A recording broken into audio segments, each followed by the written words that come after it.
Milyen témái voltak az előadásokon, és mit szeretnének a gyerekek számára közvetíteni? 4 órás interaktív foglalkozáson vettek részt a gyerekek. Az első órában, az első részben az internetes személyiségről volt szó, azokról az avatarokról, azokról a karakterekről, akiknek a bőrébe bújnak a gyerekek, és ezzel valamit kommunikálnak az interneten, valamilyen módon megmutatják magukat az interneten. A probléma az, hogy azok a karakterek, amiket felvesznek, azok a tulajdonságok, amiket megmutatnak az interneten magukról, az nagyon sok esetben nem azonos saját magukkal.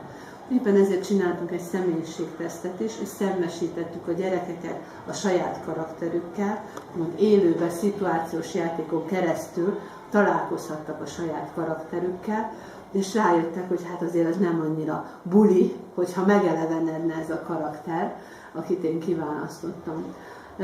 A következő nagy téma az, hogy mit mutathatok meg magamról az interneten keresztül, ugyanis az, amit kiposztolok, amilyen selfie-t készítek, amilyen információkat megadok, ez nagyon sok esetben az internetes zaklatásnak is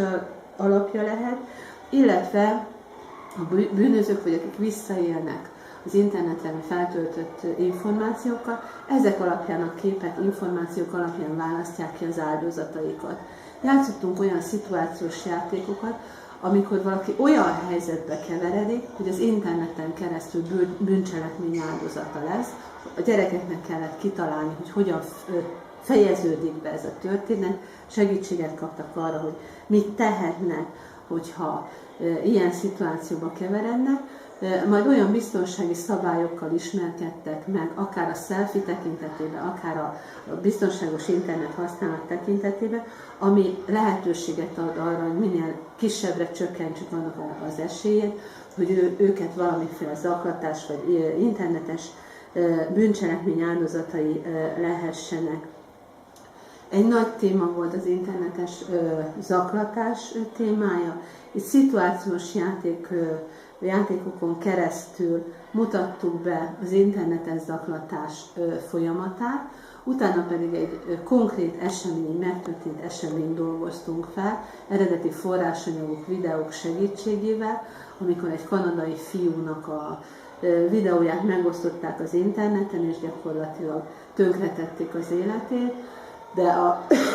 szülei nagyon mellé álltak ennek a fiúnak, és sikerült neki úgymond pozitívan kijönni ebből a csapdából, és azt elemeztük végig, hogy vajon mi minden segített ennek a fiúnak abban, hogy ne legyen áldozata valójában ennek a zaklatásnak. Az utolsó óra az egy kicsit ilyen összefoglaló óra, amikor rendeztük a gondolatainkat,